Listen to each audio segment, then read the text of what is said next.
ఇప్పుడు మనం చూసాం కదా, ఇదే కమ్మవారి సత్రం. ఈ సత్రం నుంచి ఇంచుమించుగా ఒక రోడ్డు దాటితే ఈ పక్కనే ఉన్న ఘాట్లోకి మనం వెళ్ళి పిండ ప్రదానాలు కానీ అపరకర్మలు కానీ చేసుకుందుకు ఆస్కారం ఉంది. ప్రస్తుతం ఈ ఘాట్ను కానీ అదేవిధంగా ఇక్కడ అపరకర్మలు చేసుకునే షెడ్డును కానీ మొత్తం తొలగించేస్తున్నారు. ఇక్కడ నుంచి వీరు దాదాపు ఒక 300 మీటర్లు దూరంగా ఎక్కడో కూడా ఈ అపరకర్మలు చేసుకుందుకు కానీ లేదా ఈ పురోహితులకి కార్యక్రమాలు చేసుకుందుకు కానీ అక్కడ ఇస్తున్నారు.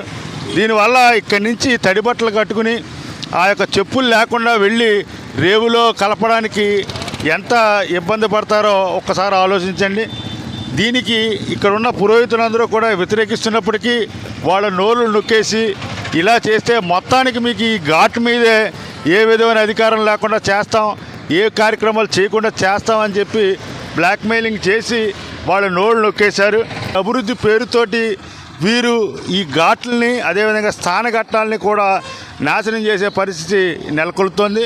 దీని మీద సమగ్రమైన ఒక వ్యవహారాన్ని నగర ప్రజలకి అదేవిధంగా చుట్టుపక్కల వాళ్ళందరికీ కూడా కమిషనర్ నగరపాలక సంస్థ ఒక అధినాయకునిగా వివరించవలసిన అవసరం ఎంతైనా ఉంది.